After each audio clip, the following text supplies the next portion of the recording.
জয় শ্রীরাম। প্রিয় দর্শক বন্ধুগণ, আমি আজকে নিয়ে চলে এসেছি আপনাদের জন্য জ্যোতিষশাস্ত্রের আরেকটি গুরুত্বপূর্ণ টপিক নিয়ে। আজকের টপিকটি কি নিয়ে? আজকের টপিকটি হলো ভালোবাসা নিয়ে, লাভ নিয়ে। কারণ এটা চলছে ফেব্রুয়ারি মাস। তো প্রিয় দর্শক বন্ধুগণ, জেনে নিন, আপনি কি প্রেম করছেন বা আপনি কি প্রেমে পড়তে চলেছেন? তো জেনে নিন প্রেমের ব্যাপারে কোন রাশির মানুষ কিরকম হয়। রাশি অনুযায়ী আপনার জীবন সঙ্গিনী কেমন হবে বা জীবন সঙ্গী কেমন হবে। কারণ এক এক রাশির জাতক জাতিকারা প্রেমের ব্যাপারে এক এক রকম হন। আর আজকে আমি সেই বিষয়ে আপনাদেরকে জানাবো।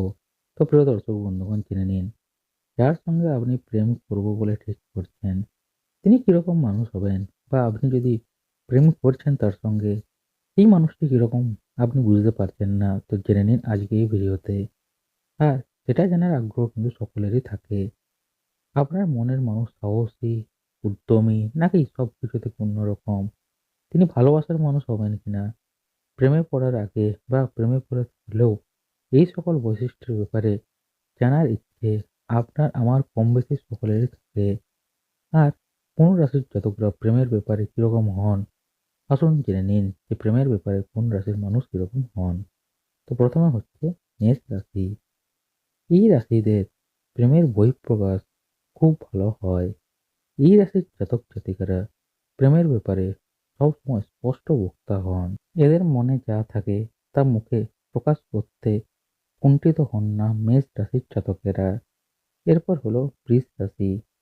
মানুষ খুব সহজেই বৃষ রাশির ব্যক্তিদের প্রেমে পড়ে যান, এবং প্রেমিক প্রেমিকা হিসাবে এরা ভালো হলেও সবসময় অপর পক্ষের থেকে প্রেমের প্রস্তাব আগে পাওয়ার আশা রাখেন বৃষ রাশির জাতকেরা। এরপর হলো মিথুন রাশি। মিথুন রাশির জাতক জাতিকারা খুব ভালো বক্তা হন। অনেকক্ষণ একসঙ্গে কাটালে এদের কথার প্রেমে পড়তেই হবে আপনাকে। এরা প্রেমের কথা সামনাসামনি বলতেই বেশি পছন্দ করেন। এরপর হলো কর্কট রাশি। কর্কট রাশির মানুষদের ইগো একটু বেশি হলেও এরা যাকে ভালোবাসেন তার ব্যাপারে অত্যাধিক যত্নশীল হন। তবে এদের স্বভাবে কিন্তু বিভিন্ন রকম পরিবর্তন লক্ষ্য করা যায়। এরপর হলো সিংহ রাশি। এই রাশির জাতক জাতিকারা অপর পক্ষকে ভালোভাবে যাচাই করে তবেই কিন্তু প্রেমের ব্যাপারে এগোন। যতক্ষণ আপনি এদের প্রশংসা করবেন ততক্ষণ খুব ভালো। তবে ভুলেও যদি আপনি মনে আঘাত করেন তাহলে সম্পর্ক কিন্তু সেখানেই শেষ।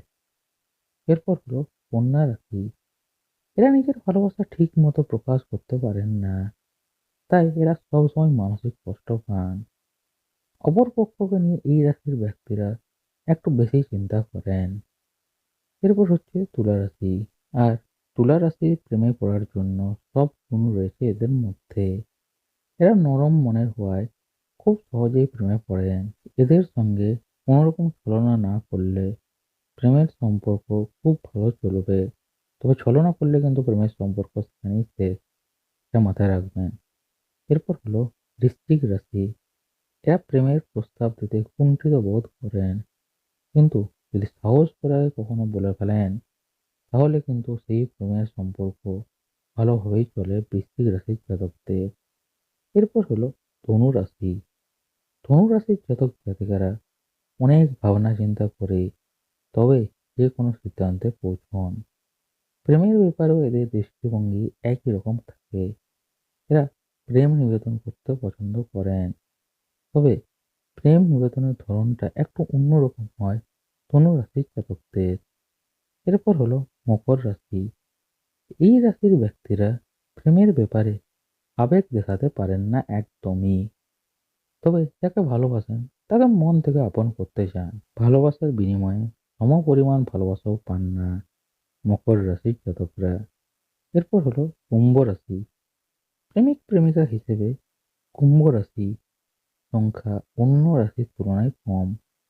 প্রেমের প্রস্তাব নিজে দিতে পছন্দ করেন না, তাই প্রেম বা বন্ধুত্বের ব্যাপারে এরা একটু পিছিয়ে থাকেন। আর শেষ হলো মীন রাশি। ভালোবাসার মানুষদের জন্য এরা সব কিছু করতে পারেন। এদের প্রেমে ভুল বোঝাবুঝি খুব বেশি হয়। এরা সব কিছুকে যুক্তি দিয়ে বুঝাতে চান। তো প্রিয় দর্শক বন্ধুগণ, আজকের এই ভিডিওতে আপনাদেরকে আমি জানিয়ে দিলাম যে প্রেমের মাসে প্রেমে পড়ার আগে জেনে নিন রাশি অনুযায়ী আপনার জীবন সঙ্গিনী কেমন হবে বা আপনার জীবন সঙ্গী কেমন হবে, আর প্রেমের ব্যাপারে কোন রাশির মানুষ কিরকম হন। তো প্রিয় দর্শক বন্ধুগণ, এই রাশিগুলির মধ্যে আপনার প্রেমিক বা প্রেমিকা কোন রাশির জাতক অবশ্যই একটু কমেন্ট করে জানান, এবং ভিডিওটি ভালো লাগলে অবশ্যই একটি লাইক করবেন। ভিডিওটি বেশি বেশি করে শেয়ার করে দিন আপনার বন্ধু বান্ধবীদের সাথে, যারা নতুন নতুন প্রেম করছেন বা প্রেমে পড়তে চলেছেন, যাতে তারাও জানতে পারেন নিজের রাশি অনুযায়ী বা নিজের সঙ্গিনীর রাশি অনুযায়ী বা নিজের জীবন সঙ্গীর রাশি অনুযায়ী যে কেমন মানুষ তিনি, যাতে তারাও জানতে পারে। তাই ভিডিওটি বেশি বেশি করে শেয়ার করে দিন।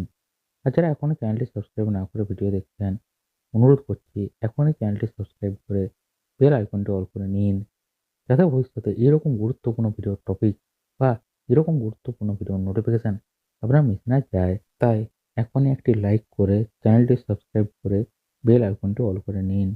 আর যারা ফেসবুক পেজ থেকে দেখছেন, এখনই ফেসবুক পেজটিও ফলো করে নিন, যাতে আপনি ফেসবুকেও সবার আগে আপডেট থাকতে পারেন। তো প্রিয় দর্শক বন্ধুগণ, দেখা হচ্ছে পরের একটি নতুন ভিডিওতে এরকম আরেকটি গুরুত্বপূর্ণ নতুন টপিক নিয়ে। তো এই ভিডিওটি দেখার জন্য প্রিয় দর্শক বন্ধুগণ, আপনাদের সবাইকে জানাই অসংখ্য ধন্যবাদ।